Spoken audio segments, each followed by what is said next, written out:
Welcome, dirty peasants, to episode 70 of Wartwood Gazette, the Amphibia podcast. This week we'll be covering Marcy's journal, but since there's a lot to go through, this week we'll be covering just the first portion of the journal of Marcy's time in Newtopia, uh, just before the events of Marcy at the Gates. I'm your host, Limbaticon, and join me today we have Impact Yo, what's good, everybody? and Nick. What's up, y'all? All right, thanks guys for coming on. And news this week. We're recording on February 3rd, 2023. This will probably come out maybe in March. So, what happened in March? Wasn't this when the 3B came back? Yeah, I think so. Yeah. Yeah. We Yep. started. We got the teaser for 3D too. Oh yeah, it was mostly clips from like the Corn and the King and Yeah, the Corn of the King and the New Normal. I think. Oh, the Corn of the King, the New Normal, then like that one scene from The Hardest Thing. yeah. I don't think it was new normal. I think it was like I think Just- it was Oh, sorry, nothing. Yeah. Escape to Escape from Amphibia. Amphibia. Sorry, Escape from Amphibia. Yeah, Escape to Amphibia. My bad.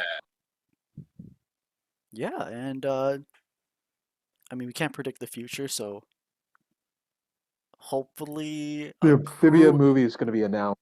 Yeah, the Amphibia movie just got announced, and a crew member just revealed some like behind the scenes concept art that we haven't seen yet. It was really nice. Like it was really cool to see. Yeah.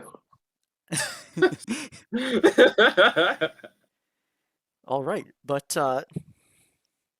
I'm holding a copy of Marcy's journal in my hand. We're gonna kind of break it down, but I don't think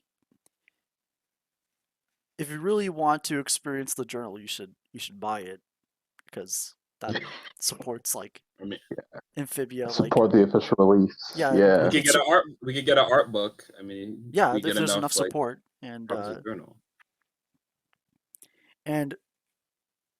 Marcy's journal was written by Matt Browley and Adam Colas, and the like illustrations were by Katharina Sukiman.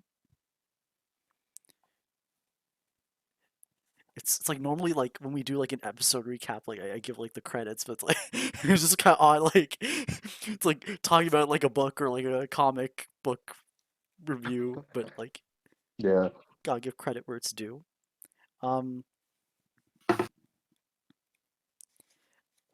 I guess so. Like I said, we're only gonna cover like the first portion of the journal where it's like everything we didn't see from Marcy. So it's like everything in her time in Newtopia and whatever adventures just before Marcy at the Gates and just before she reunites with Anne and meets the planners. Yeah. So just getting into it, like you have like her like getting set up in Newtopia and like she's writing in her journal, which she's nicknamed Joe, and there's a lot of like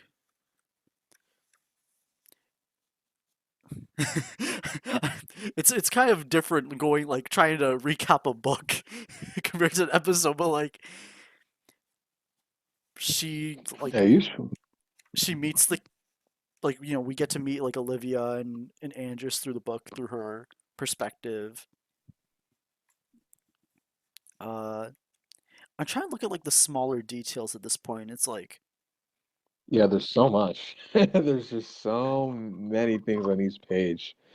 But I think that's like- did a really I feel good like job in terms of like in terms of like general summary, I mean it's pretty much it's Marcy season 1. It's her theme song takeover, but like expanded, like it was stretched out, but in a good way, not in like a bad it feels way too long kind of way.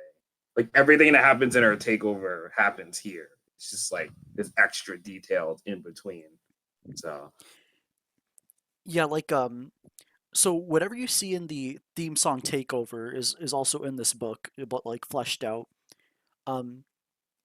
Except like the stuff in the theme song is kind of like out of order, but like, of course, like the theme song Takeover came out before the book, so it's like some events are Yeah. shuffled. It's just interesting in the very first page, like Marcy notices that like there's like she notices like some structures are more advanced than others. Like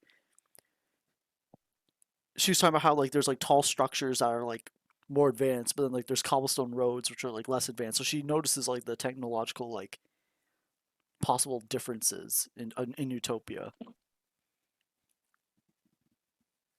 You know, she's like talking about like she has her own isekai adventure. Yeah, this weeb. Yeah, there's a lot Yeah, a of lot of yeah, enthusiasm. there's a lot of that in this book.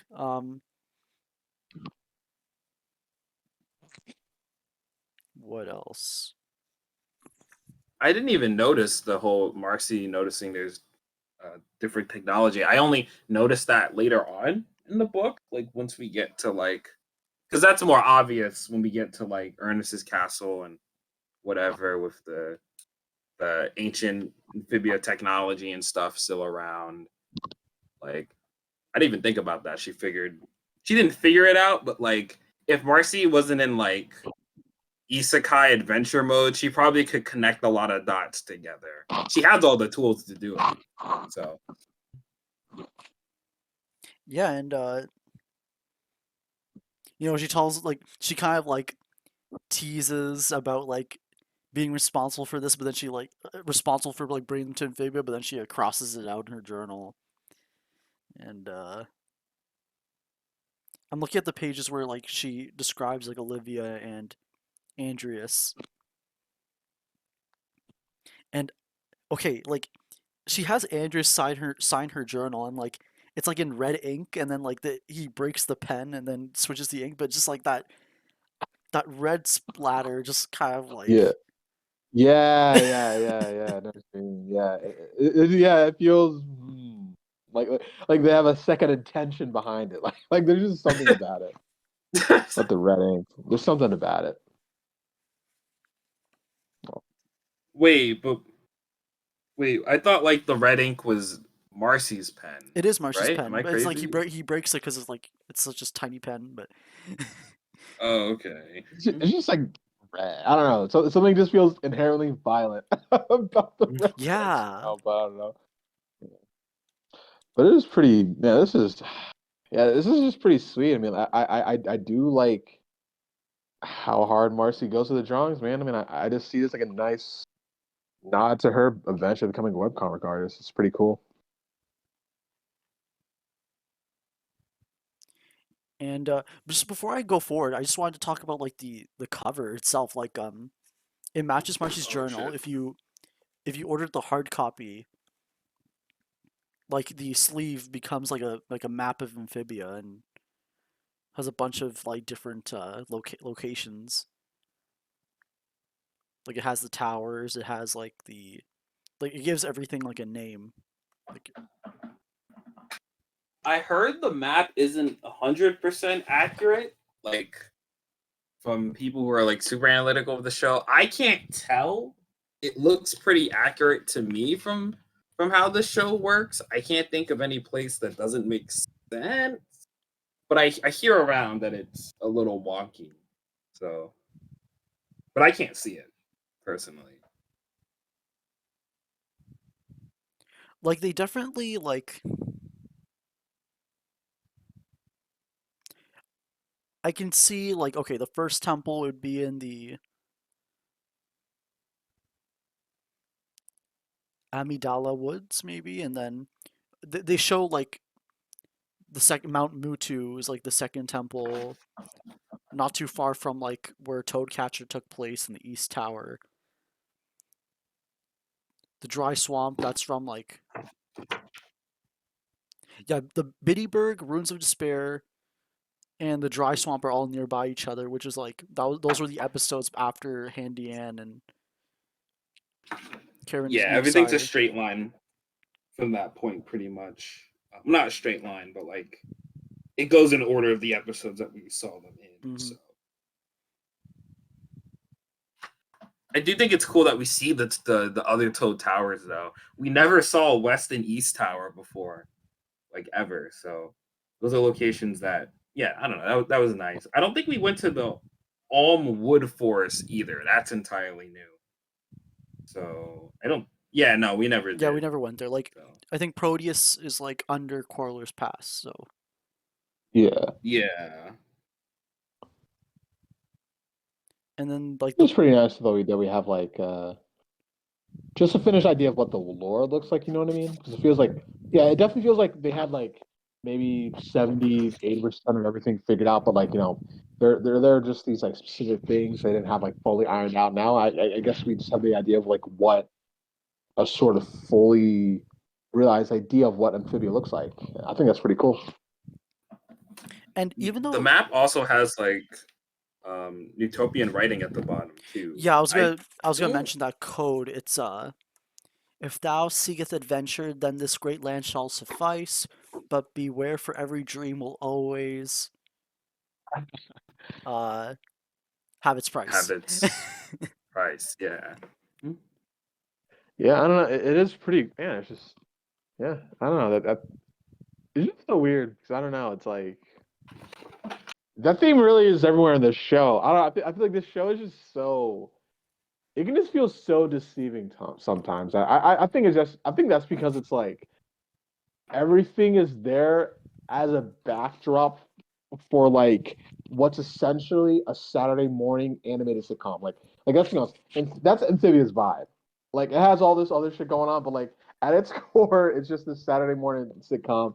But then it's like, oh, but then it's like careful what you wish for, otherwise you'll suffer this terrible cost. And it's like, what? Like I don't know. It's great how they can balance all that stuff. Yeah, it's one of those things where like I feel like Amphibia, like with its themes, became a lot more. I think the theme of change in Amphibia is this thing the show like hammers in the finale, but like I don't feel like any other theme of Amphibia really is. That's the only one where the show was like, the show is about change. That's one of the themes of the show, and it like hammers it into your head for like the entire finale.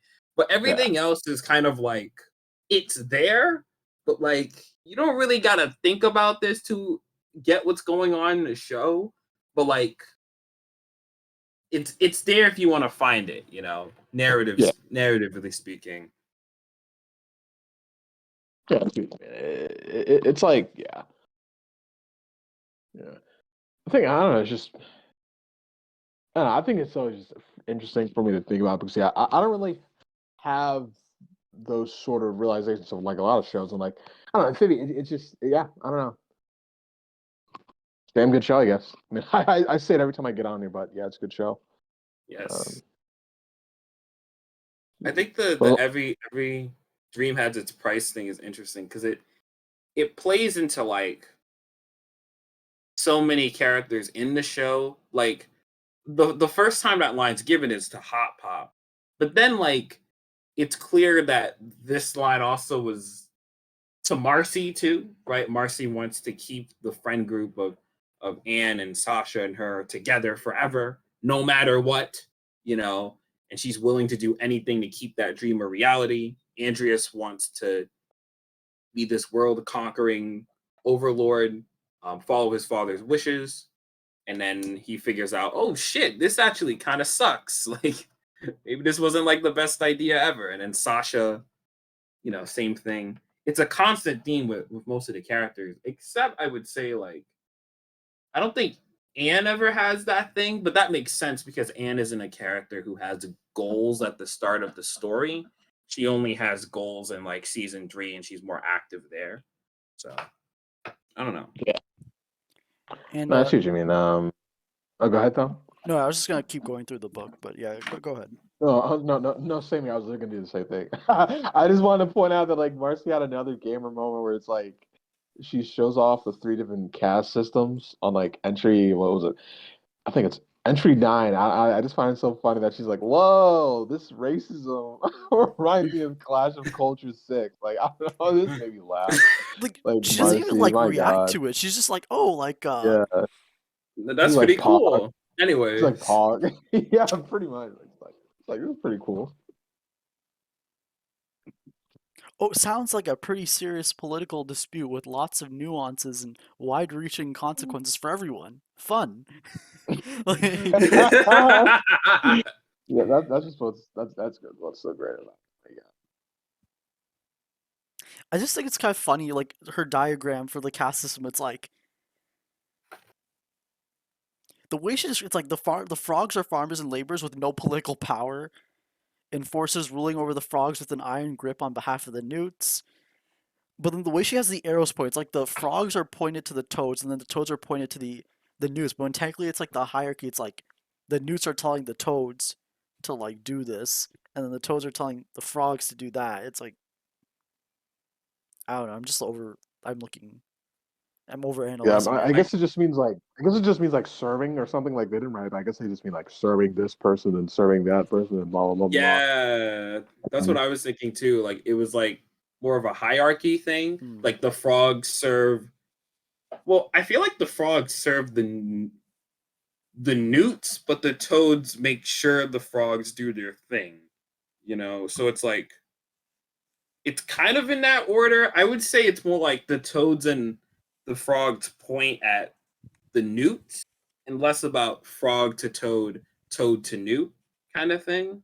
I don't know, because the whole society of Amphibia is fucked up anyway, where like newts yeah, are the only one who gains power, and then all the all the toads are people who belittle poor people, but keep poor people in line. But yeah, And it's fucked up. and even before that, we get the part in the theme song where she like builds a bridge, and like Oh yeah, that was really early on. that was right when she got her cast off. Um, and this is when she like notices the night guard and wants to join them.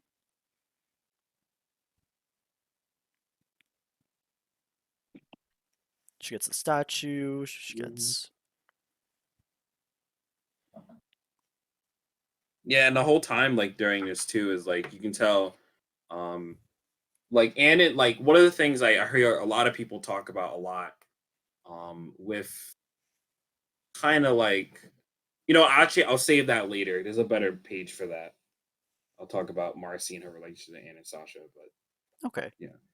And yeah, like she goes to, like she joins the night guard, but like I guess like to join them, like she has to complete like a mission to like grab an egg from like a crab, and she does it, but apparently like they didn't expect her to do it. It's like she was supposed to learn from the failure because they thought it would be like too hard for anyone, but like she was the first person to actually bring back a golden crab leg. So then she just ends up getting into The night guard. as a chief ranger, and oh, because yeah, apparently she automatically becomes a captain. yeah. Wow. Yeah, Yeah, which that's to the is page. Yeah, yeah, which is very funny because like with the whole like she wasn't supposed to beat the crab thing. It's interesting because like Marcy throughout this journey isn't really challenged per se. Like it's not like we're in an episode of Amphibia where like Marcy has some character flaw established at the beginning and then learns from it. Like that's not how this this part works. Like Marcy is in her element right now. So she just kind of gets to do what she's already good at and emphasize that, which I think is something I kind of mentioned with what would happen if we got more of their viewpoints in the show. And that's not necessarily a bad thing. It's just like Marcy already knows how to do this stuff. It's not like she has to like think differently to take out the crab. Like, no, she's played hundreds of games like this before. This is like not a challenge to her. She doesn't have to have some like character learning journey from that. She just does it and bada bing, she gets to be a captain and everything. Yeah, and she gets her outfit, and Sh- She We, just we, we like get my to God. we get to meet her She crew. just yeah. Like we got Javi, Kettle. His name I can't. I'm guessing it's So I'm It's Femur. terrible I with think cursing. Is it femur? it's femur. Femur? It's femur. Yeah, Yeah, yeah, yeah. yeah, yeah. I'm terrible with cursive. Pretty cool. I I don't know. I don't know what to make of these guys because it's like they're canon, but also like technically not canon. So it's just kind of funny. No, they're canon. I mean, they're canon. Like They're in the book. they're not like in their own. Yeah, Yeah, they're in the they're in the book. They're in they're the yeah takeover. the book the book. Nick, Yeah. Nick, the book is canon. Huh? Come on, you like what are you implying? No, no, no. It's just no. It's just fun. I don't know. It's just funny. It's just funny.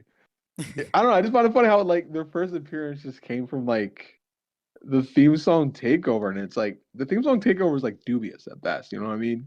Like it's like I don't know. It's Are we fine. I quite? mean, they're pretty cool. They're pretty. I like them. I like them. Wait, so are we questioning if the journal's canon or like? No, no, no. I'm just Is messing it? with I Nick. don't All right, know. yeah, I'm I'm about to say. just call it an. It's just a Nick moment. Don't worry about it. Okay. Well, oh my God, she really, yeah, she really, God, she made them play creatures in caverns. Like, I can't get mad at her because like, come on, girl, right now, she's like an awkward nerd. She has like no clue what she's doing with them, but she was just like, let's force them to play my board game. It's funny. Yeah, and then like that's when they fight the Cobra from the theme song takeover as well. Yeah, Yeah, and that's how they actually bond together and stuff. So yeah, that was pretty neat. sweet. And then we get to like, I just find it hilarious. Like, so like, not hilarious, but like, one of the things that like, this is the page I wanted to get to with it. Like, so one of the things I hear a lot about in the fandom, with Marcy's character is it kind of feels weird that like Marcy didn't try to find Anne and Sasha with the resources she had. She had a whole bird and everything. It seemed a little odd. She wasn't trying to find them directly. I know there's a cut scene from Marcy at the gates that kind of sort of explains that. But even then, the character isn't really being active in trying to find Anne and Sasha, right? So I don't know. I just find it interesting here that like the journal really pinpoints to you that like Marcy is thinking about these girls all the time. Like even when she's making other connections with other people, she immediately ignores that and is like, she's like, "Where are my girls?" Like for like almost the entirety of the journal. It's very funny, but like I don't know. It definitely seemed like Adam wanted you to be like, no, Marcy was thinking about them the whole time, and she did want to find them, but like we're just gonna emphasize that point because Marcy never really gets a chance to express those thoughts in the show because we don't get the show from her perspective. So yeah, Yep, and yeah, they fight off the Cobra, and she kind of describes the each of the cadets. You know, like Femur's like the gentle giant, Javi's like the hothead, and actually no, Kettle's the hothead, and and is it Avi or like Javi or Javi? Or... it's Javi. Yeah, It's definitely Javi. yeah, like it's like a It's definitely Javi. how do I describe it? Like a Spanish kind of. Yeah, So Avi, Javi, like sorry, yeah, Javi, and he's more of like he's like the egotistical guy, and He's the rebel, yeah, he's the rebel. the lone wolf. And I'm looking at her calculations for the catapult, and like I remember this like she's just like calculating the trajectory. Oh, whoa, yeah, it's totally there. Wow, Yeah, I don't see anything about wow. gravity though, because that's how like for the trajectory, but like they show like the horizontal distance. You know, like they're not including air resistance in this, but it's fine. She's the Pythagorean theorem. Something. I don't know. I don't know how you do this stuff. Wow. I mean, for like Dang. for 45 degrees, you can do like you can remember cos 45 and Sine 45. They're the same value.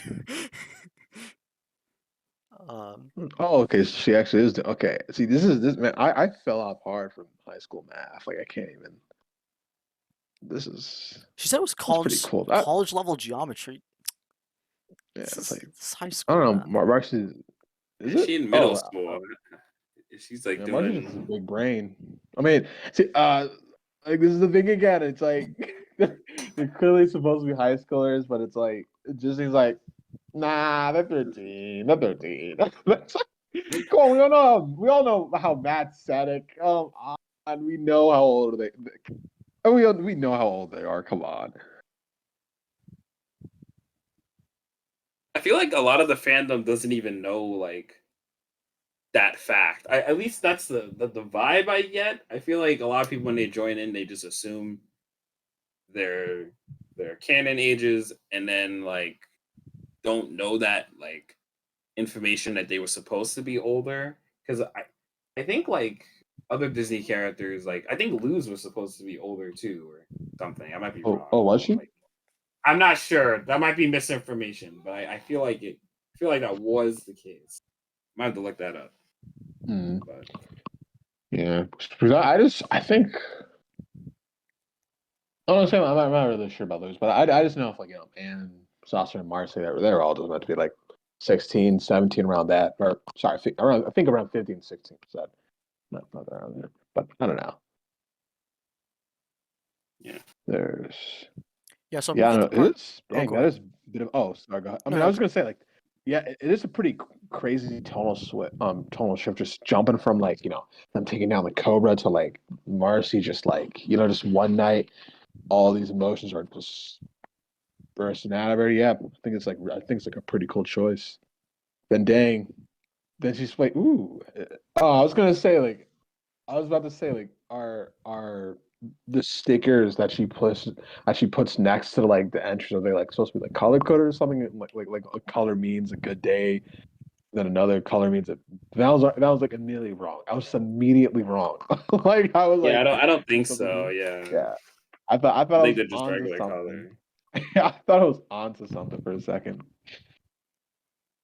Yeah, and then like after, yeah, so we get to the page where she's thinking about Marcy and Anne, and then we also get the part where it's like, I thought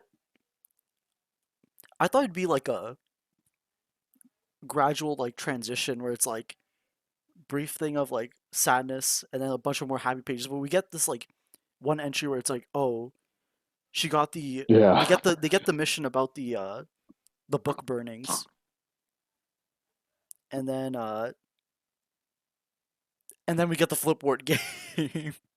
Yeah, get the footwork game.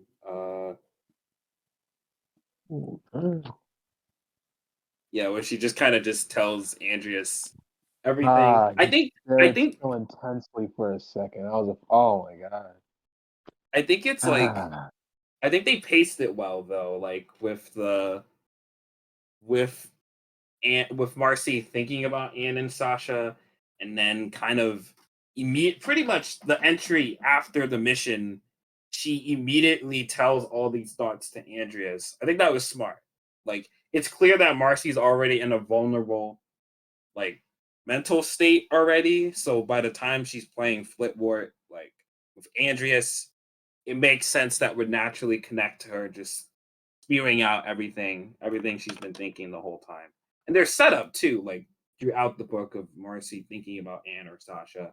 So like I think it worked well. I think they paced that out pretty decently.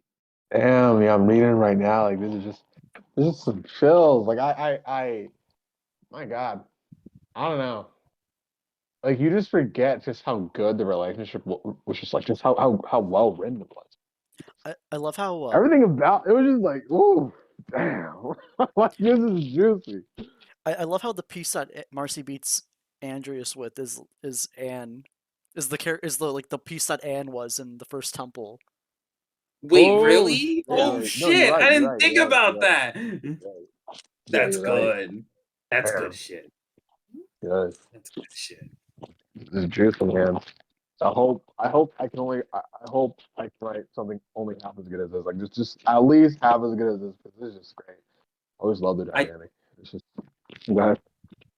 I think like this is jumping a little head to like entry 22 where like where Andreas is asking questions about Earth, like about Earth's military specifically, which is very funny. But like it, it makes me wonder, like, all right, like this is something that I don't think we're ever gonna get an answer about ever. Was like when did the core go like it's possession time? Like when thinking about like Marcy joining the core, because I always assumed it was immediately after the Flipwork game. Like the core was like, okay, it's go time. Like she's got to join us. But like, if that's the case, then like, why would Andreas be asking Marcy about stuff when the core can just get her memories when they possess her and when she joins the core? You know what I mean? So like, there'd be no point in asking.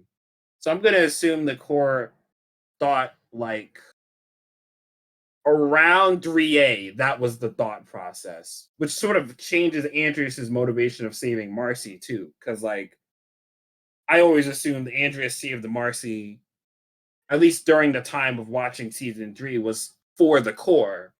But like I don't know. I feel like that changes a few things depending on when the core was like it's possession time. So yeah. It's starting to make me rethink the timeline of things that we don't see in the show. So yeah. And I guess because they knew Marcy had the power of the gems, it's just that like at this point I don't think they knew how to like extract it. Because remember they had that conversation, like Andrews had that conversation with Aldrich, or sorry, the core right after they met Marcy. So Yeah, they and it's they might have keep kept her going. around just to like until they figured out where the temples were. Actually, wait, but then Yeah, Andrews knew like he didn't know where the temples were, but he knew there were temples. it makes me think maybe the core didn't tell Andreas about the possession thing until like around new normal, right? Because Andreas says like he has big plans for her or whatever. So it's assuming that means the possession of the core. But like I feel like it makes more sense, like logically, with Andreas's motivations if the core was doing this in secret and then said he wanted, then the core wanted a host, like and said it in Olivia and Yunan, like the first time to him. That sounds like that would make more sense. I'm not sure. It's a little weird how this goes, but my guess is that the core probably said it around the time of like as soon as they got the box, as soon as everything after True Colors ended, it was like, all right, maybe it's possession time, and thought of that idea, and then boom, and the possession happened. And like when Marcy like tells everything to Andrews, it's like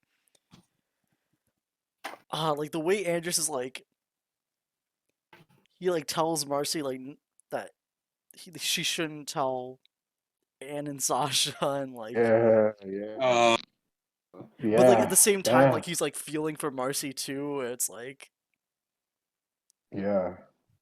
Just yeah, he's empathizing with her, but also clearly manipulating her. It's like, Mhm. uh, and then like how she underlines he's a real friend in the next entry. It's like yikes. Yikes. Yeah. Uh, I do like that extra because I feel like we kind of knew that Andreas had like an influence on. I mean, obviously Andreas had an influence on Marcy throughout season 2, but I like that like extra addition to it. You know what I mean?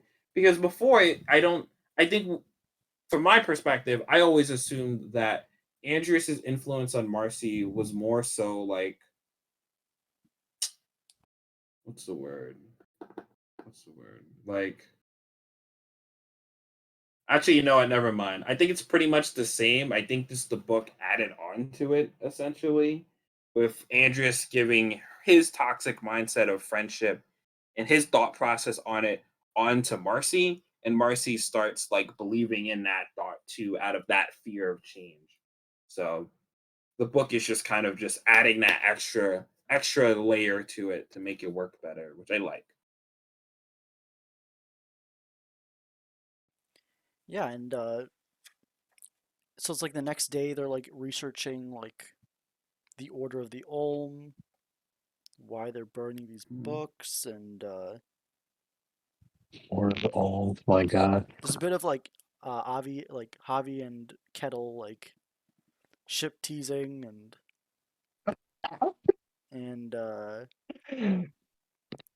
There's so much of that in this book. My god.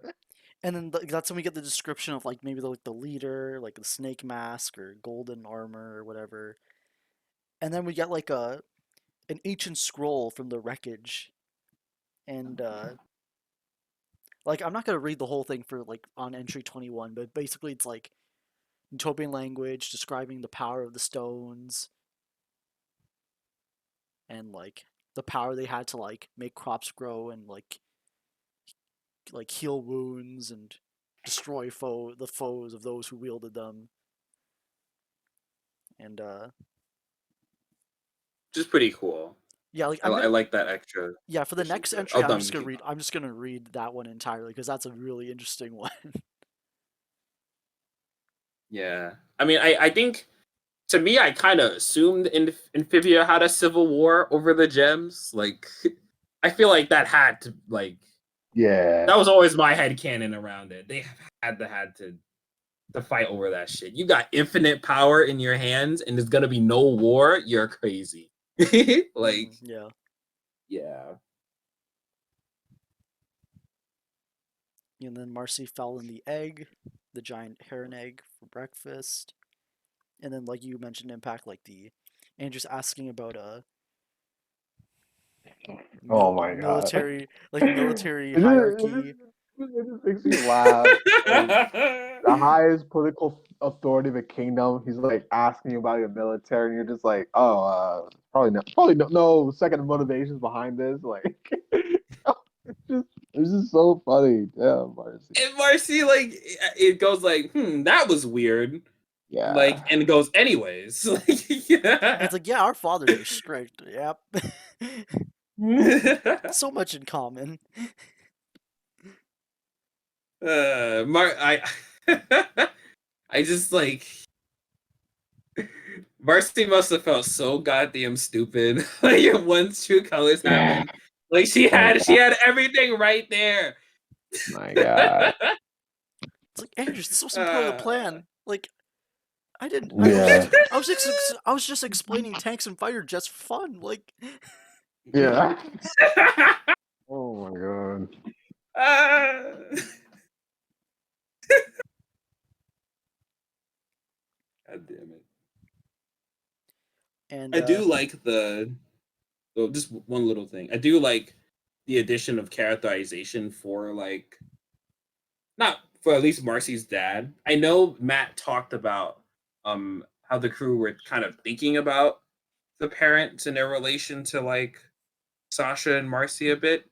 So like we never got characterization for like Marcy's parents at all in the show, really. I mean, we got like one line from them, but like that's not like a lot, you know. Like you could literally interpret what they say to be like anything about their Yeah. characters. So, like, I do like the addition of Marcy's dad was hard to please. He was really strict. Like that's a nice extra addition. Like they didn't have to do that, but they did. I like that. Yeah, good old minority parents. Like I see, it's something I was suspecting because I was like, I feel like that energy was really behind the show. Like, and it really was like a big difference for a lot of people who are children like immigrants, right? I was like, Matt Brawley, yeah, he's a child of an immigrant. I'm pretty sure. So it's like, I don't know. I always just suspected he took that energy and he just put that into like Marcy's origins. So like, I don't know. I'm not even trying to brag, but it just feels nice knowing that sentiment was still there too. I think I would argue that the sentiment is also there with Anne too, in the sense of like if we go to like with the strict parent angle, right? Or like with Mrs. Boonchoy, throughout Drie, like the how kind of the Boonchoys sort of create expectations for Anne to live up to, but then she can't really like as soon as she messes up, like instantly they're like, "Oh, you're back to the way you were before." I don't know. There's definitely still that sentiment with Anne's Yeah, parents, but it's a little different. And I feel like I don't know, like not to go on a fandom tangent. I always hear like Anne's parents were awesome, and like Sasha and Marcy's parents were ass, and it's like it's more a little bit more complicated than that. But like, yeah. I think the strict parent angle was definitely a thing that's definitely existed in the show by the Boone Choice too, just a little differently, I think, compared to probably Marcy's dad and her relationship with him. So yeah. Really, I mean, yeah, it's just all this interesting, stuff. Just shows you how well they. No, it's just funny because it's just. I'll just make this point when we eventually get there. So yeah, just so we can move on now. Yeah, like they go through the Family. tunnels, like not tunnels, the sewer system. That's how they think the cult's traveling. We just get some kettle lore for her being from the streets. Oh lord. It's just like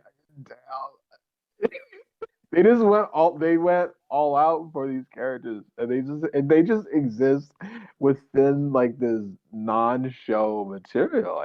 I'm sorry, but it just makes me laugh. It just kind of makes me laugh. I like it though. I appreciate it. I appreciate it.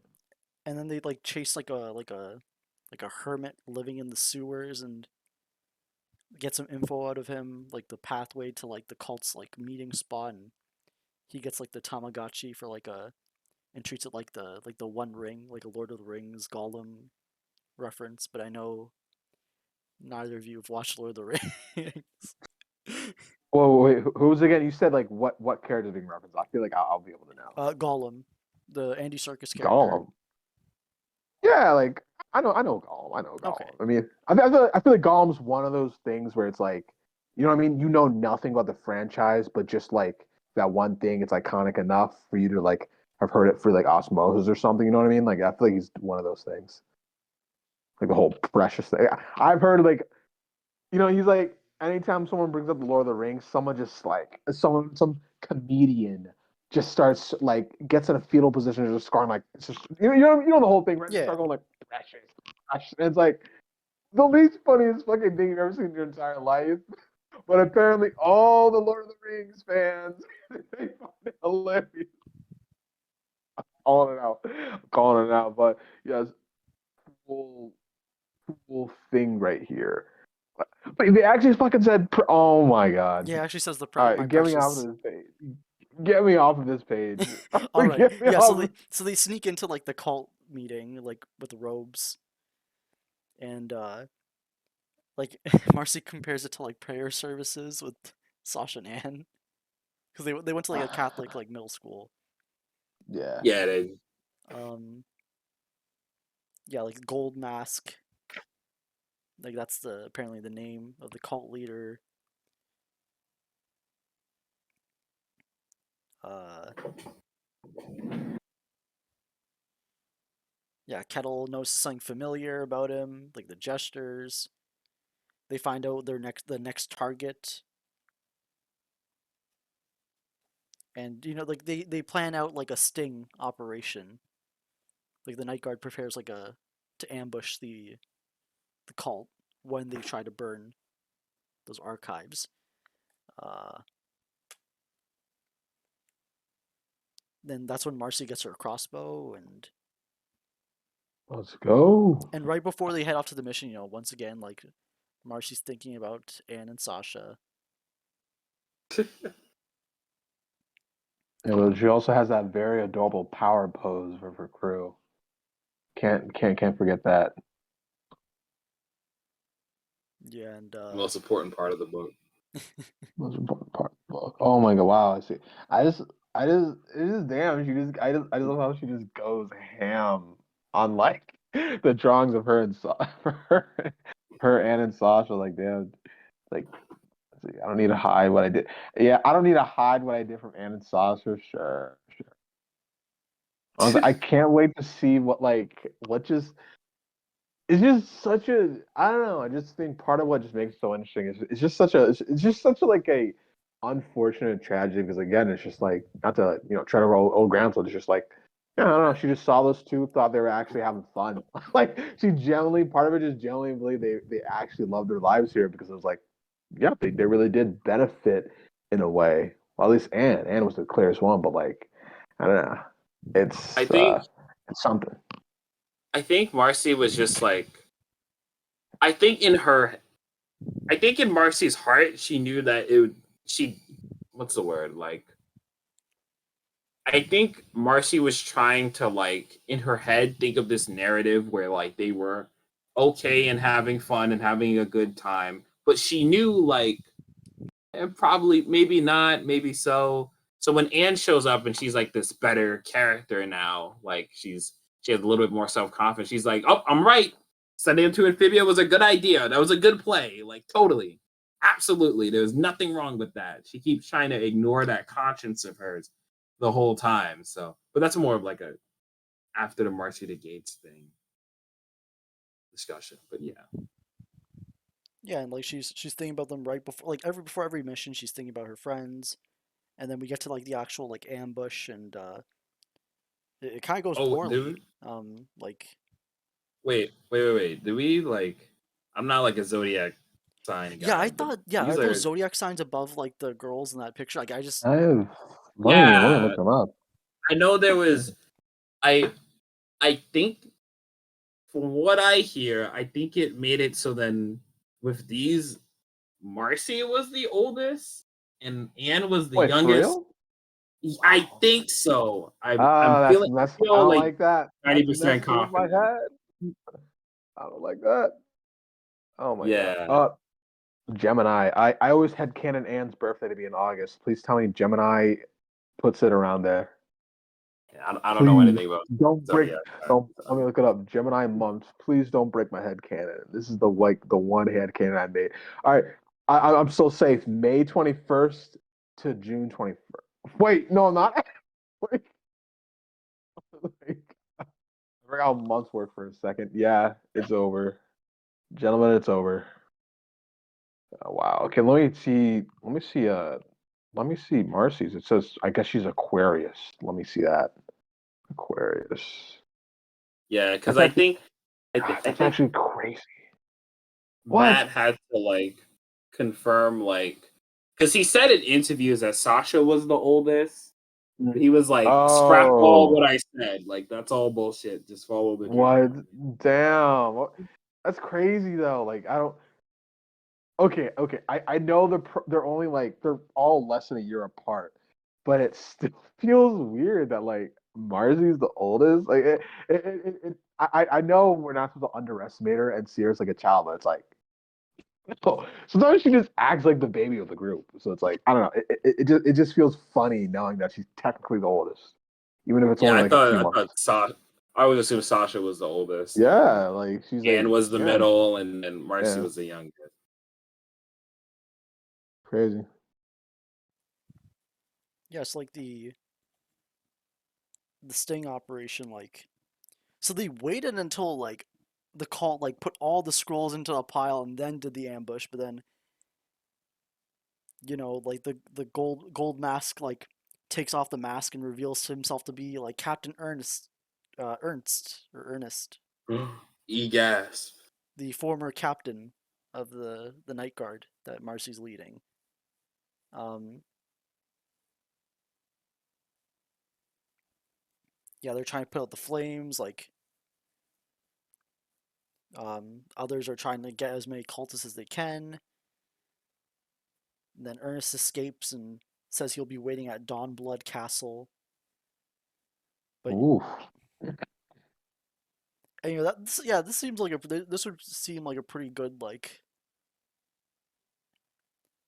I guess episode Yeah, I would like to see this animated. The whole like Ernest stuff in general, like when we go to the ship and his castle, that really could be its a whole animated thing. If they, I mean, I'm not saying I need that, but like I would like it.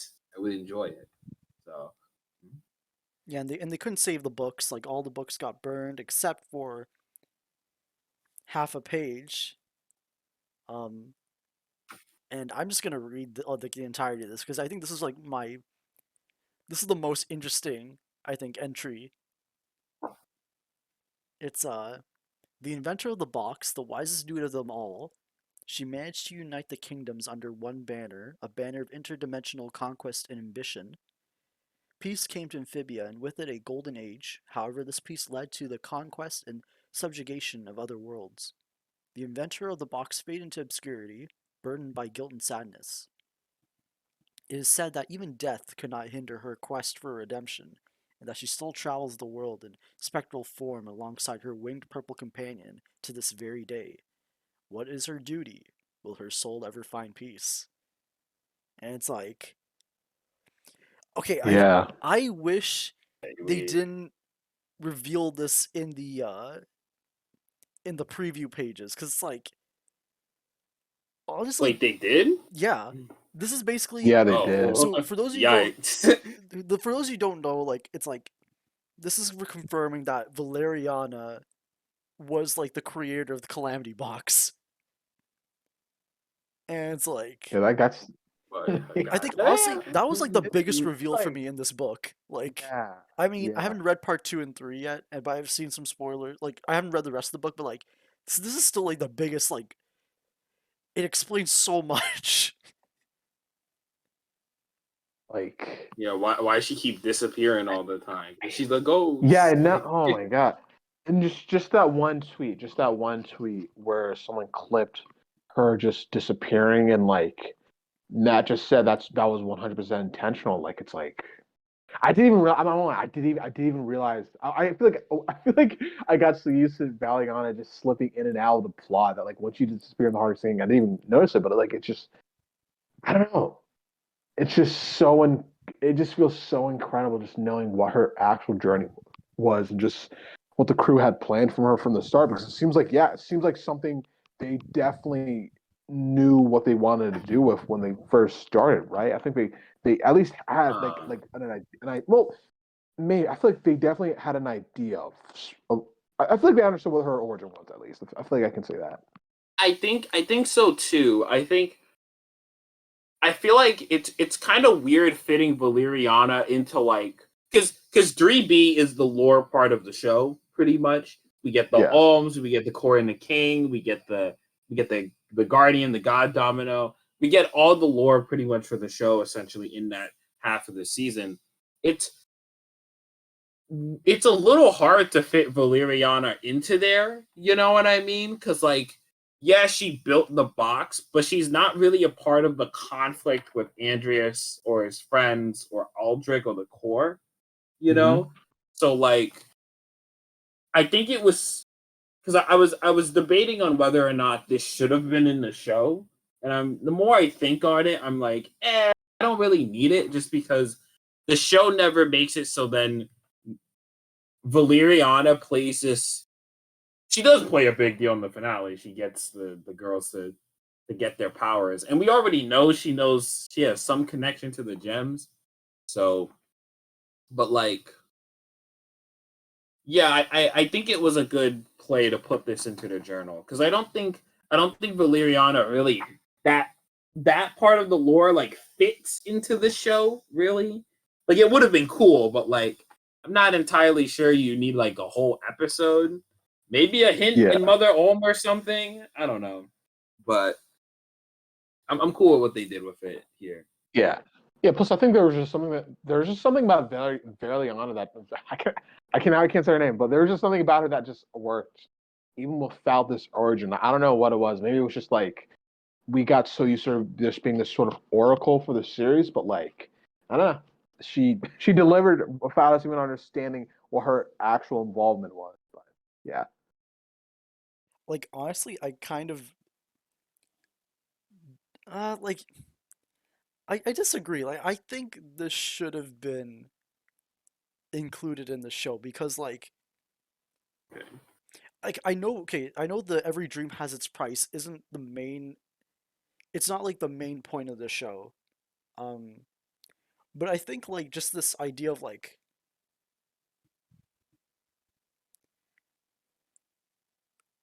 I think Sun's Fury, like our friend Sun's Fury, he mentioned how like the box is like the lid like the linchpin of like the events of the show, like how like that's like the object, and how everyone reacts to it is like kind of like how the show is like defined and how it like moves forward. But just seeing how like having Valeriana at least like why like her, if the show like explained, not explained, but like just showed why her reacting to like why did she make the box, how she felt about it being used, I think could have like helped support like I think it could have led well into like the stuff that was going on with like Leaf and Andreas about like what to do with the box, and like is this something that should have existed in the first place, and if this is something they should be doing. It would, but I understand why it wasn't included because it doesn't really relate to Anne's arc. I'm trying to think about it because I'm like, all right, Yeah, so for Valeriana's stuff, would you like? Because now I'm trying to think, how would you fit that into 3B? Because I'm like, I mean, would that be its own lore episode? You know what I you mean? wouldn't need to fit it into 3B though. Like you could at least like we could say like okay, like maybe in season 2 you find out that like the gems were put inside the box, and then at least you know that the gems are a separate entity from the box itself in season 2. And then season 3 could explain okay, the gems came from God. Like Okay, I gotta think about that. I'm still. but I do okay, because I know Valeriana always kind of shows up when like for Anne basically. But I guess that's Yeah. part of like my like I guess my desire for like wanting more from Valeriana, because like she was like the only character that like was such like a wild card and seemed like so like I don't want to say out of place, but she was like on a different like caliber to even like Andreas, because like her and Anne were the only ones who ever like showed some sort of like connection to the gems. She was always like an outlier, and like I'm so like I'm satisfied with this answer. So like, but I guess like I just think seeing it in the show would have been like nicer. But yeah, just a matter of timing and. Yeah. yeah. But yeah, that's just my like. I think like I feel like if it was in this show, I feel like the box doesn't lose relevance in this season at all. It gains more throughout in the series. It gains more and more importance throughout the show. But like, I feel like the show never makes like um a committed decision to like what's the word like the characters never have to decide we need to destroy the box and the gems. Like I know technically Anne does for the sacrifice, but like there was never like a conversation between all our cast where it's like this box and the gems gotta go. Like we gotta this shit's gotta like get out of here. So the conversation about like the box itself is I think if that was a part of 3B a bit more, if like that was like more of a central conflict of Anne and Sasha and Marcy, or not even like them because they're not a part of Amphibia. If Amphibia itself had to decide like to let go of the box or the gems, I feel like I would want Valeriana in it more. And if we had more of her backstory, it could connect to that. So I don't know. I'm trying to think about how you would fit her into the show. I think it's possible. You just have to kind of change the the character's viewpoint of the box, if that makes sense. So, yeah. No, I see what you mean. I think, yeah, honestly, I don't know. Yeah, I can definitely just see it being one of those things that just like never found its place in the story, I guess. Because I think it definitely would have been like nice to have it in somewhere. I guess it's just, yeah. Yeah, because I don't think you get Valeriana's like. Because Valeriana isn't a character who's necessarily changing throughout the story. Like, we don't know Valeriana's thought process on everything. And she's not like a character who has to make an active choice in the story. Like, it's not like Valeriana is ever considering not helping the girls or helping the girls. Like with Andreas, it's like we need to have his backstory to understand his thought process as a character. So when he changes, it makes more sense. With Valeriana, like I feel like we don't need that in the story that Amphibia gave us, with the box. So I don't know. I feel like if the box itself, yeah, I'm gonna repeat myself, but yeah, if she's more a character like Andreas, I think it would make more sense if if she had to consider her actions in the story, and if those are gonna affect bigger things to everyone else, then we'd have to know her thought process. But yeah.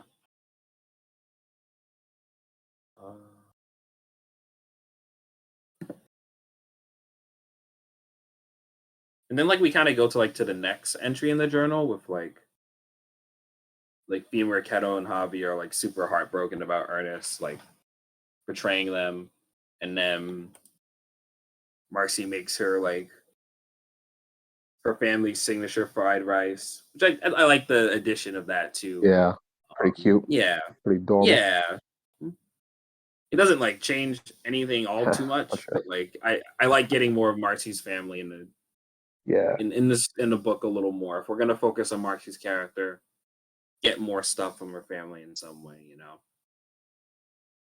Those mealworms and crickets, my lord. They're all just. I like how she had like the emoticon thing. You know what I mean? Like the thing. I like how she added that to the end of. They're all just so sad. It's like she seems like I don't know. It's just funny. This is a guy started Marcy. Yeah, and then and then they talk to. Oh, dumb you go. Oh, like I was gonna mention, like Albert, like the guy who runs the night guard, just told him that like the mission's over, and like even though like Ernest is still out there, and he brings up how close Marcy is to the king, and she has to like black out whatever she said about him. I think she called them a salamander, like in the because like earlier in the book, like Marcy figures out that the word salamander is like really offensive to newts, so I'm assuming that's hilarious. because the alliteration works. Slurs. It's short-sighted, small-minded, and then salamander works right there. So like, that's what I'm going to assume anyway. What a short-sighted. Yeah, that Oh would my work, god! yeah. What a short-sighted, small-minded. I can't even. Just a. That's. Oh my. Okay, Can't believe Marcy's using slurs. It's crazy. Yeah. okay, like the Chief Ranger's oath, it's like the third line, it's like defend Newt, Toad, and Frog in that order. Like I hope the thing in brackets isn't part of the oath. No, In it's that not. order. I think it's just. Yeah, I think it's not, but I guess it's like a small Oh. note from Marcy to keep in mind or something. Like that's a weird note. Like. Oh no, I don't think it's I don't think it's Marcy's note. I think it is Part of I the think oath? it's just like an yeah, because that's fucked up. It's like because you don't even see the night guard do anything for like anywhere else outside of Newtopia. So it's Well, they did emphasize Amphibia that, like, sucks, yo. This they whole they did place mention is when the Cobra attacked that, like, it was threatening like a trade route between like Frog Valley and Newtopia. So it's like, oh, like oh it's like okay. business. Wait, but wait, that's still like benefiting like Yeah, I know. That's the why newts. that's Like the. And they described like the frogs as like common like peasants or commoners, like. But like Marcy good had that God. in like in quotes, so like someone said that. But like I like how Marcy goes to Andrews. Andrews is like, oh, bureaucracy and like, Nothing much I can do. and then like Marcy's like, screw it. Finds out how to get to Dawnblood Island, and they takes her and the team on the Green Lady, the ship that Hop Hop was building in Hop Children of the Hop. Spore. Yeah, that was. I think that was in the theme song Takeover, right? It Like was. we knew that it was the I Green think so. Lady. Okay. Yeah. I think they show they make sure like the boat looks like what Hop Hop was building, but they never said they Okay. never called it the Green Lady. Yeah, I gotcha.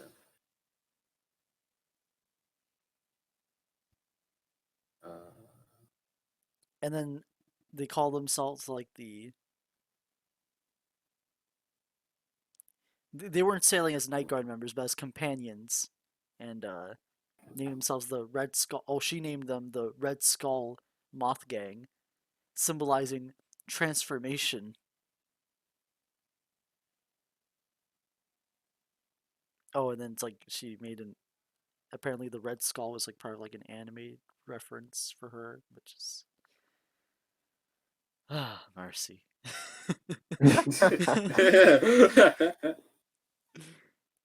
It's I mega underrated, Joe. Wow.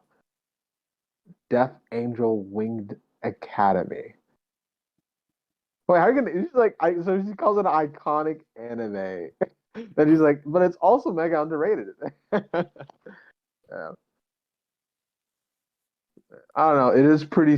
I don't. It's just. I don't know. I guess it's pretty sweet that she was bonding with this group. It's. I don't know. It's. I don't know. I just don't know what to say. It's like it's there. Like what she got out of Amphibia is there. It's like, dang. I guess we'll see how she screwed it up. How she screwed the pooch guys. Yeah, I like that Marcy's always trying to name herself or what she does based upon like her own nerd stuff. It's Yeah. interesting because like even when we get to Darcy, that same thought process applies because even though Marcy's not there, but she kind of is there. Her influence on the core is still there. So like I don't know. I like that they kept that even when the characters fundamentally shifted their role in the story from protagonist to antagonist. So, well, Yeah.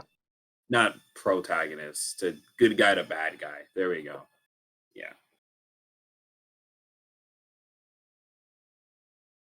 And Yunnan is accompanying them on this mission, and like maybe I read ahead. I'm trying to see like why she was joining Marcy. Was like did Olivia assign her to like? I'm trying to read right now. I forgot too, to be honest. So like they mentioned that she's going after Grime at this point, but like she was just joining them. I think because she's going in the same direction as them, so it's just like might as well hitch a ride. Oh, okay. You So like know? she's like the ship is for her, I guess, and then That's what it is. Yeah, because like this is the unofficial mission, right? They can't like get like what's the word like yeah, I would assume Yunnan is just kind of like the ship is for her, and then there's just yeah, yeah, it's because yeah, the for crew her, member, and then like the sailors are mentioning it's like a secret mission because yeah, the frog like the yeah, guys on the deck are gossiping about it.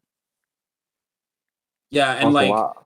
the because Marcy's crew like gets dropped off at the island, and then they're waiting for Yunnan to come back. So it was her ship. Like it's not theirs where they can like keep the ship there, finish the mission, then go back. Like it's the ship is for Yunnan. So yeah. Okay, and we Oh, get some Yunnan I was lore gonna say too. there's oh okay, yeah. I was like, you're about to cover what I'm gonna say, so go ahead. Oh no, you go ahead. I mean, I was just gonna say, I don't know. Yeah. There's Yunnan. Yeah, honestly, okay. I take out what I said before. I think I'm starting to appreciate what the journal definitely gives. I think that's pretty interesting that we got that we just got more motivation for Yunan's actions. But like, I don't know, but at the same time, man, it's just so funny seeing Marcy cope at the same time. She's like, no one should be defined by one past mistake. Cope. Pretty much just cope. And Sasha, I hope you're okay.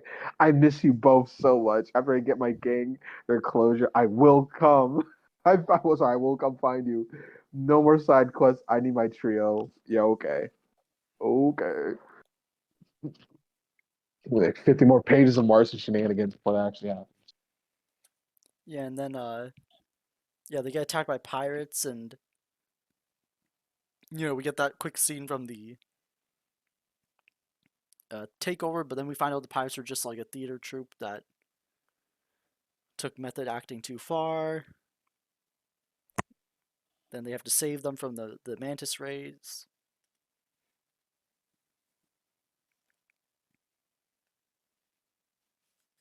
Uh,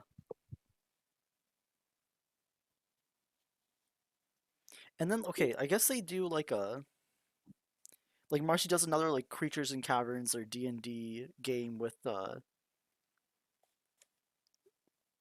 her cadets, and it's kind of her just like discovering. It's like each of the cadets have their own like little like D&D character, but then like it's Marcy kind of like learning about them. Like the character she's describing for the game is actually about like the cadet members, like what they're really like. It's like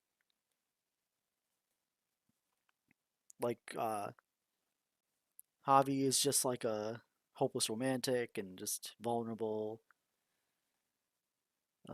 Kettle's just like a hard worker, but she's like, and then Femur is just like loves, just wants to be. He doesn't want to fight. He just loves nature or whatever, and then they start talking about the ex captain Ernest, and like he Oh was. wait, one Oh, go ahead, yeah. oh one thing I just wanted to say.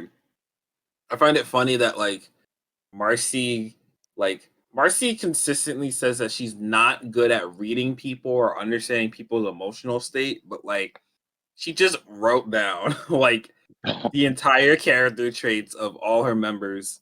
She is able to read Andreas and his pain when he's talking about his friends.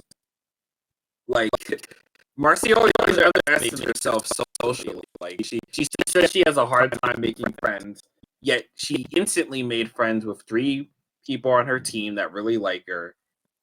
And it just I don't know, I feel like Marcy is always she thinks of herself poorly socially, even though that's not true. I always assume maybe because she's comparing it to how Anne does stuff socially that she doesn't realize she has those gifts too, just differently from her. I don't know. Marcy doesn't know how good she is at this until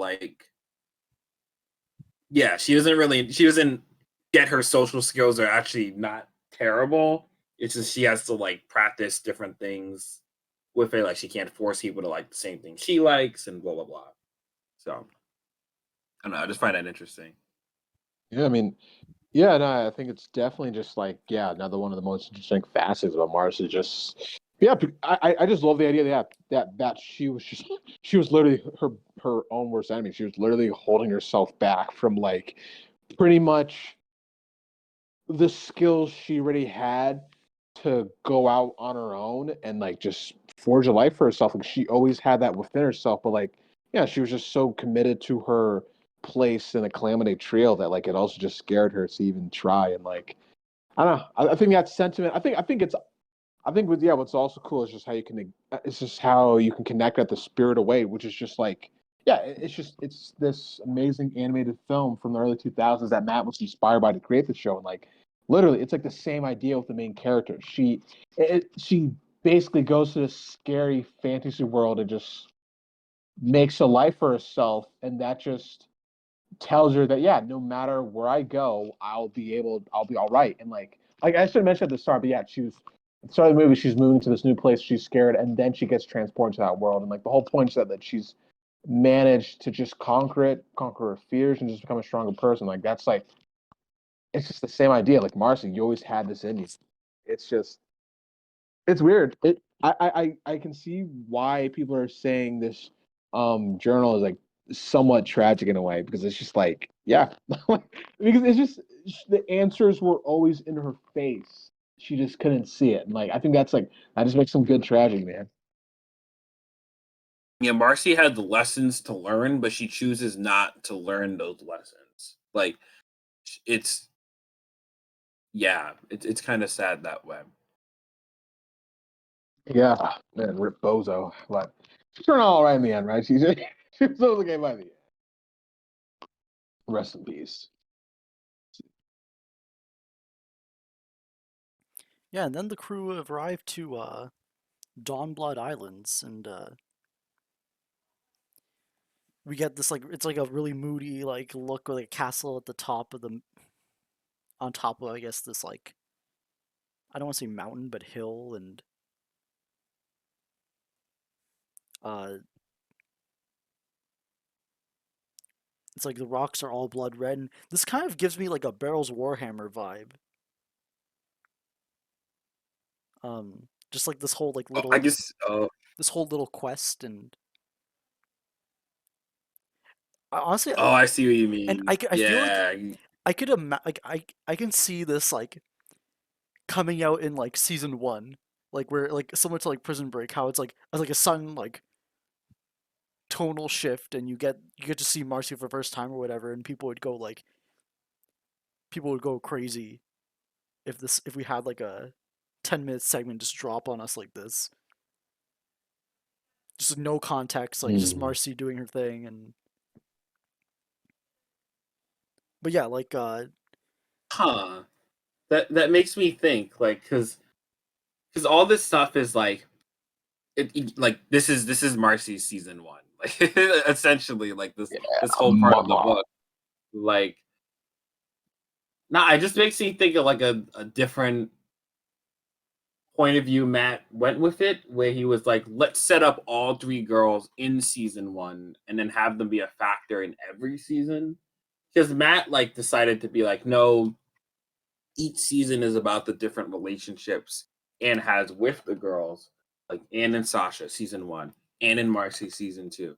And in season three, it's like Anne and Sasha, and then by the end, it's Anne and Marcy and Sasha and Marcy. So like it's like the combination of all three of them by season three. So I don't know, like because I would assume if Matt set up Marcy here, we would have like Marcy play a part of reunion, and that would be weird. I can't think of a Marcy in reunion. Like that'd just be a completely different episode, a very different timeline. Yeah. It just I mean, I think like Matt has even touched about this upon this in the past, but it would just be an entirely different show. Like it would just be like something else. yeah. I'm not sure. Maybe it would be good. I could see it being like really good for tons of great drama, but like uh, I don't know what else. Like like it's like Yeah. you'd be one hell of a story you'd be building out of. I guess it would be something. And like they notice like there's a bunch of futuristic stuff laying around, and I think it would like it's interesting to see that Marcy kind of like had some sort of idea that like there's like something more to Amphibia. I think she like folds the page, so maybe she wanted to like look back at this later on. Let me. Oh yeah. Yeah, she Yeah, folds the page down like yeah that she like I'm guessing people usually do that if they want to like revisit a page. Yeah. Yeah. Very interesting. Yeah, because like I always assumed that when Marcy saw Frobo, this was like the first time she saw any kind of technology like that in Amphibia, but like no, she had all the tools to figure out what was going on. She had all the translations of the little pages she has with all the Newtopian writing on it. She had the ancient technology stuff. If Marcy really looked into it, she probably could have figured out the whole backstory of everything like pretty like easily. Like it's like even like it's a little spoiler, but like even Anne like connects some dots with Andreas and Leaf or whatever without even having to like get too much. I guess that's already in the show, so but like yeah, I don't know. It's interesting. They kind of set up Marcy. If she didn't get like stabbed in the chest, she probably could have figured shit out. You know, so yeah. Yeah, and then they do recover like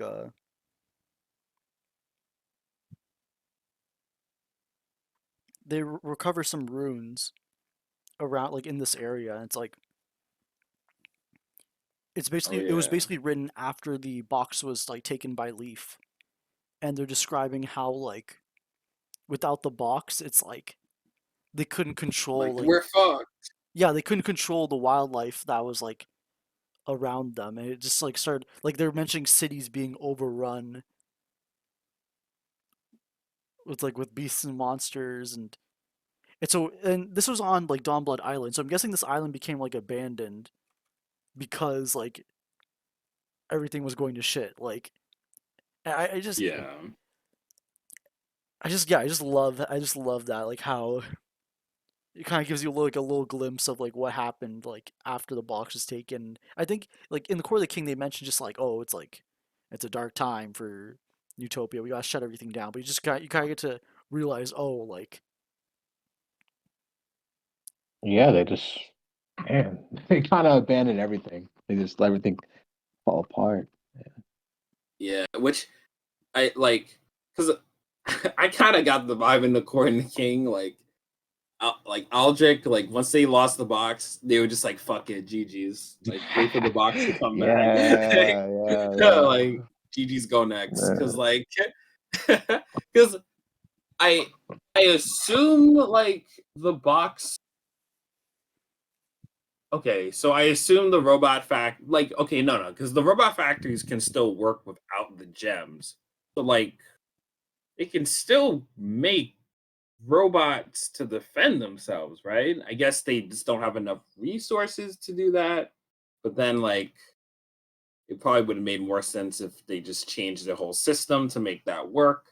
So it's I don't know. It's interesting. I feel like Andreas and Aldrich themselves like fucked over Amphibia more than the box being lost. To be honest, like, but whatever.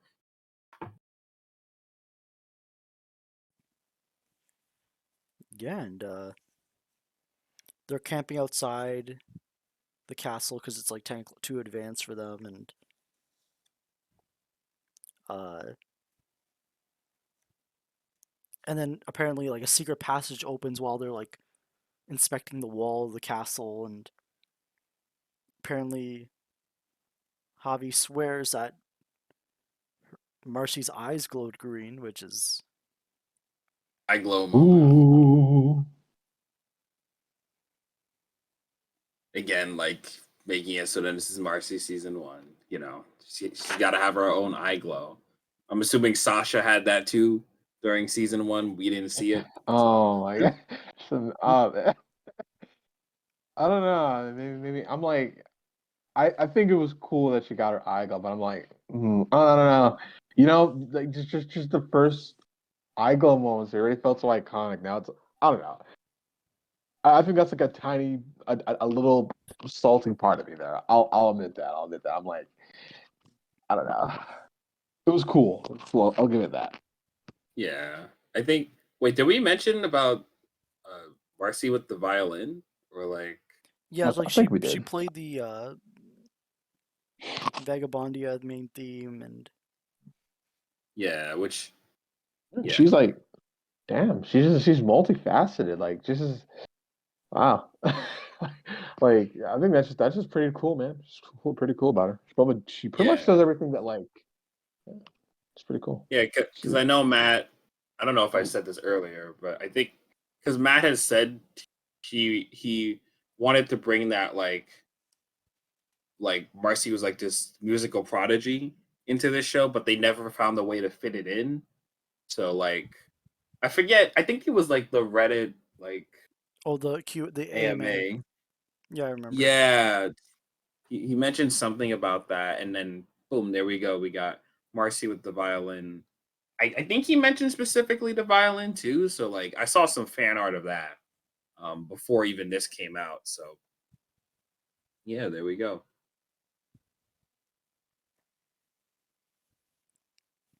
Yeah, and there's like a mini boss battle with like a side character, like just like a random background character from the theme song takeover Bomb Freight. It's like honestly, there's not much to talk about here. It's just she was just like a mentor or whatever. And Yeah, it's like yeah, it's a little fight. Yeah, and then they go to like Ernst's like throne room, bunch of jewels everywhere, and like we find out that like the reason he's doing all of this was because he was given like a anonymous benefactor offered like him a lot of money to just burn a bunch of documents related to like one legend and or story that actually I guess we'll say like the obvious part at the after we cover the whole fight. But like Ernest is like felt burdened by like the responsibility of being a night guard and uh he wants them to join them. Like they want like he still cared about his cadets and wants them to join him, but obviously they say no. yeah, And he's like, "All right, then I gotta kill you." And Yeah, bro switched to yeah, murder. yeah. Because I feel like it's pretty clear like Ernest is this guy who wants to leave his old life behind, and what's the word? I literally lost my fucking thought. Um,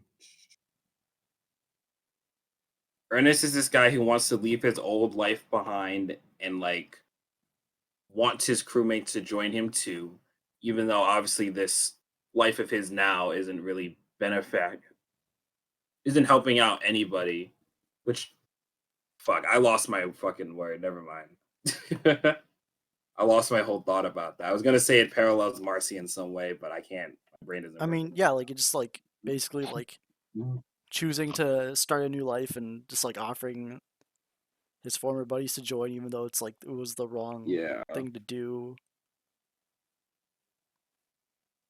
Yeah, and then they get in a fight. He takes them all out. Like he takes all the rest of the crew out. Marcy's the last one left, and she has like a little potion. And this is like a brutal, like a brutal death where it's like she throws like a I think the insta vines into his armor so that it kind of like it grows from inside and just like holds him in place.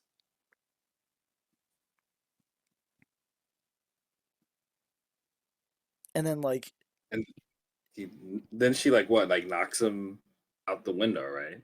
I think. no, she doesn't knock him out. He just falls out because like Oh, he falls backward into like the through the window and just goes into the ocean. Hey, yikes. Whew. Marcy just killed a Well, guy. murder is killed him, man. I mean, like, I, Damn.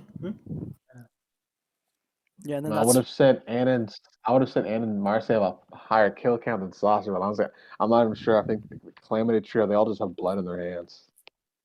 Damn. The all murderers. Yeah.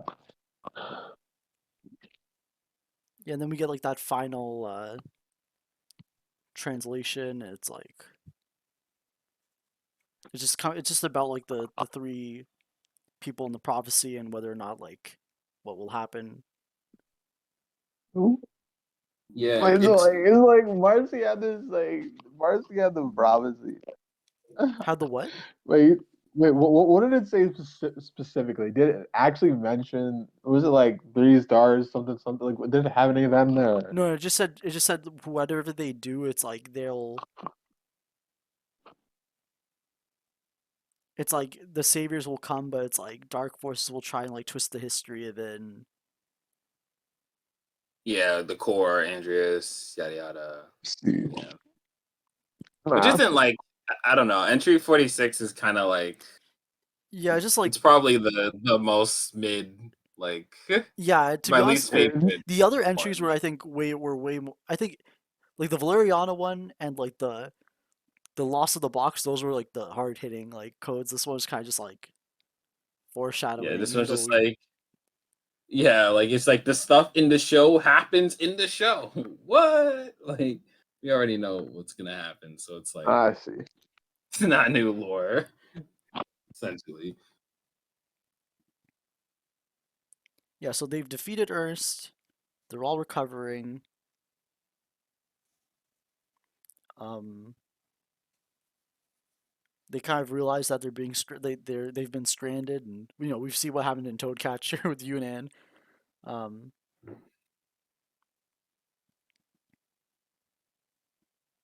and then that's when we see Marcy meet Joe. Sorry, Joe Sparrow. Yeah, this was cute. This was cute. With her using like her violin to like Yeah, she plays no. Claire de Lune too. That's so cute. Yeah.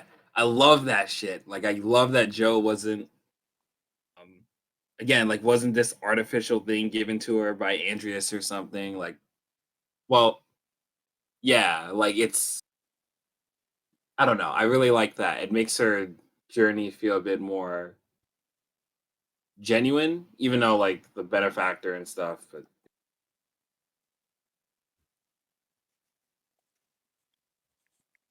Yeah, and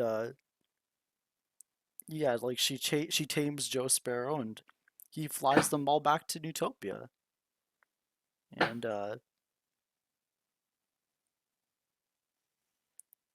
yeah, Bombfree goes to that's like the Toad Lord, like the Toad Tower to see Lord Bufo.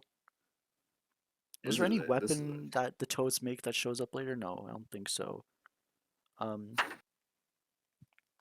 But she does mention that Ernest's like one of Ernest's coins was rare and easily 1,000 years old. Yeah, I think we'll talk about it when they address it in the next page, I Hmm. think. Um,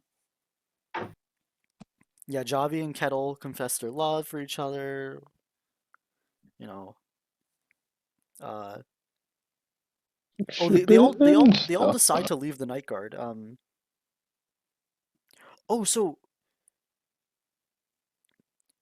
Kettle and Javi go to Stony Gulch. That was where the wax museum takes place. Yeah. It's cool. I like that they connected to a legit location in the show. And then Femur I don't think we goes. know where Femur goes. Yeah, it just shows like the like those bug flies, and I guess wherever Swamp and Sensibility took place, because that's where Bessie was distracted by a bunch of them. Yeah, and then Marcy says goodbye to my amazing quest companions, better than any RPG characters. But now it's time to find my Marcy. Wow. Like, But I find my but friend. wow, but man, I don't. Wow, I guess it really just does capture the essence of Amphibia in the way. I don't know, just this group saying goodbye to each other, moving on to things that are just better for them. That's it is pretty nice that Javi and Kettle confess her. That is pretty sweet. I love how Marcy can't figure it out. Like the whole time she's like, huh, like Javi and and Kettle seem really close. Like, what was that all about? That's a little weird. Yeah. Anyways, like Marcy has so many of those moments in here. It's great. Yeah.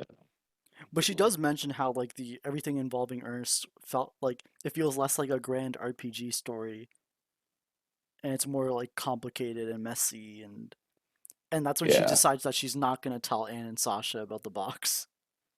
Yeah, because she's like, because like from the influence of, I think they were talking about it a little bit. Uh, I think the Night Guard and Marcy were talking about Ernest before, where like Yeah, Marcy was sympathetic to Ernest a little bit and trying to like get his point of view of why that happened, and the Night Guard was like, fuck that guy. So like Marcy doesn't want the same thing to happen with Anne and Sasha, which I mean eventually it kind of does, but even her Yeah. hiding it literally caused it to happen pretty much. So, but yeah. yeah, and then she mentions that like now that the Night Guard adventure's over, she can use Joe Sparrow to like look for them. It's... Yeah.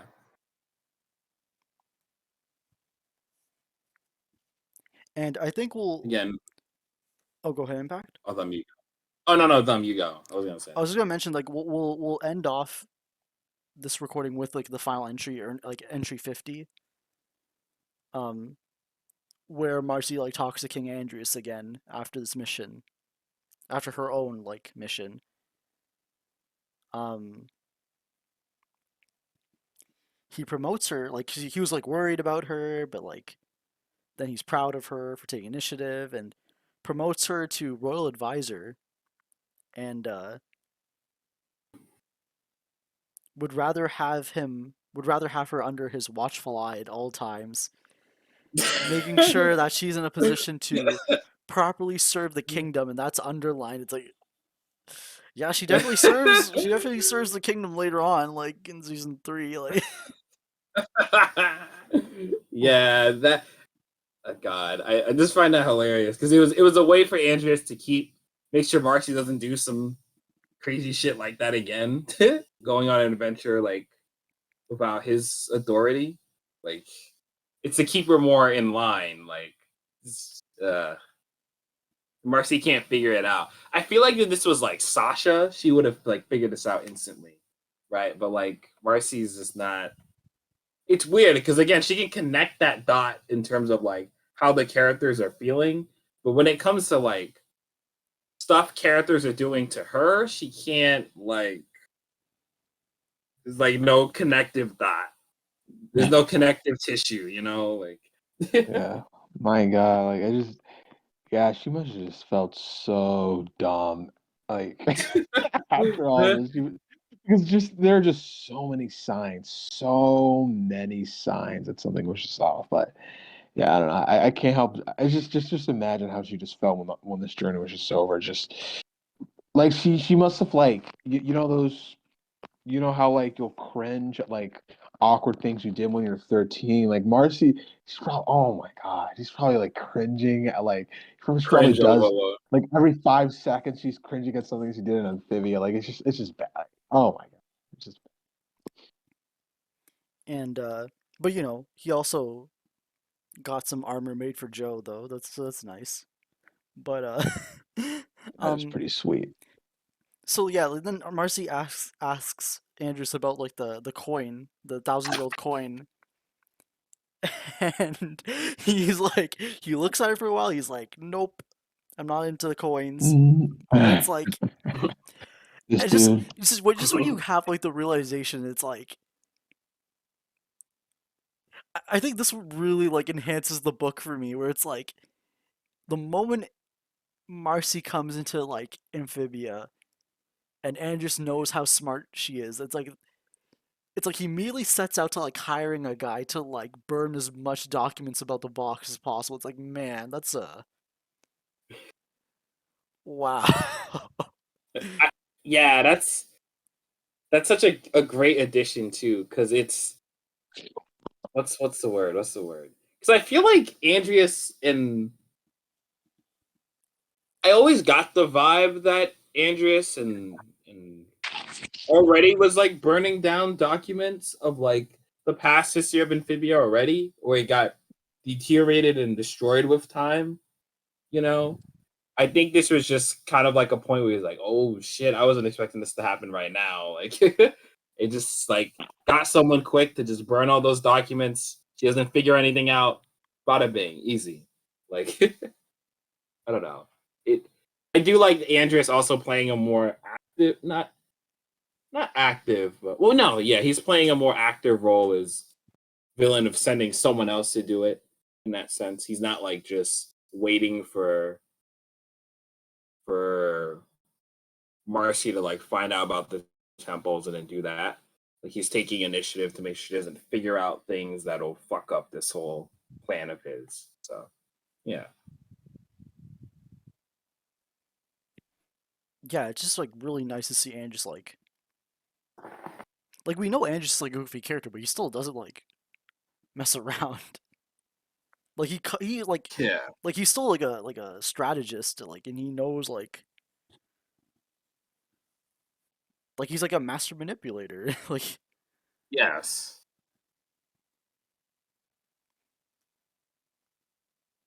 and then that kind of ends off with like the triple B coming in and screaming about the barbarians. I think we'll end it off with that. Yeah. So I guess starting with Impact, like what were your general thoughts on this like first portion of the journal? So like so when coming into this to the journal, I'm not gonna lie, I wasn't like super interested in getting more Marcy stuff. I was just kind of like, it'd be pretty cool, I guess. But I really want to get to that and part, So, but this was actually like a really pleasant surprise. I liked that even though like the earnest plot was kind of the earnest plot, like it felt like Marcy's adventures were a lot more genuine than I thought they were. Even though Ernest was paid by Andreas to destroy all the documents and stuff, I think like Andreas never like is just sending Marcy onto missions and stuff that like he knows that she'll just do well in. You know what I mean? Marcy is sort of naturally exploring Amphibia and making connections with people, even though she doesn't really notice it. So I think that all really worked for me. It made her adventure feel more genuine. I like that it added a lot of like insight into her thoughts on like Anne and Sasha, her guilt of bringing them there, her fears if they're okay or not, of this friendship not working out, and how that kind of relates to her relationship with the Night Guard and her how Ernest betrayed their trust and Marcy doesn't want the girls to do the same thing. So I really like it. I think this part of the journal adds a lot of like lore snippets that are great too and expands on Marcy's character and felt like a nice big positive I feel to the show as a whole without making it feel like the show is incomplete without it, if that makes sense. I felt like this is a great companion piece and a must. You have to read this part if you're an Amphibia fan, but like you're not gonna like lose the entire story if you finished it and felt satisfied, if that makes sense. So it was a great addition. I really enjoyed this third of the journal. That's it. All right, thank you, Impact. Nick, what are your thoughts on this first portion of the journal that you've heard? Just been really damn fun. I mean, like, I think I definitely have the same feelings as Impact, like before going into it, like where I just felt like Marcy was just such a already well handled character that I just wasn't really interested in just seeing like all this background information. But no, I think they did a fantastic job just uh tying it all in, just really adding. Just honestly, I'm just really impressed by how it's all just new material that wasn't originally planned, and somehow it just feels so well conceived into the story. So like, hats off to the Amphibia crew for just doing it again, man. I don't know how they keep doing it, but they did it. But yeah, thought it was great. Loved it. All right, thank you, Nick. And yeah, like I had a lot of fun with this section of the journal. Like this probably gave us the most like, judging by like what I've like seen a bit of the future sections, it's like it's not taking place alongside the events of the show, it kind of like has the freedom to like just like give us a bunch of like background information and just like yeah, make Newtopia feel more like lived in. Or not just Amphibia, not just Newtopia, like more like Marcy's side. I feel like yeah, this is a good companion piece uh to the show, and it's like, or the section at least. But like if you were like a Marcy fan and you kind of wanted to see more, I feel like this will really like this first portion of the book will really like satisfy you. And I think would give Marcy fans like what they kind of like were felt like they may have lacked in the show itself.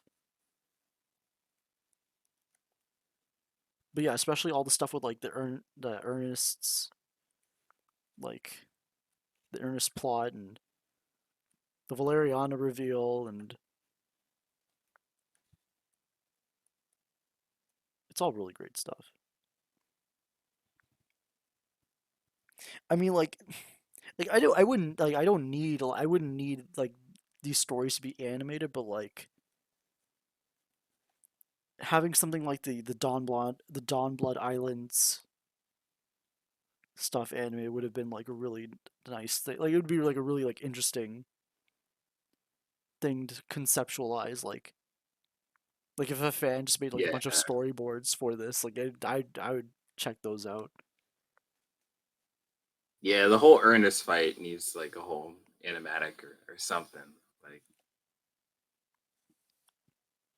yeah. Yeah, and I guess that's all. That's all for this week. Um, Thanks guys for coming on, and I guess next time we'll be reviewing like the next portion of the journal, which would be probably everything. I guess the rest of Marcy's perspective throughout season 2, and that's gonna be Marcy at the Gates. yeah, from Marcy at the to Gates to True True Colors. Colors. That's gonna be a interesting thing. But yeah, thanks for listening, and see you guys next time. Say goodbye, everyone. Peace, everybody. Get the journal. See ya.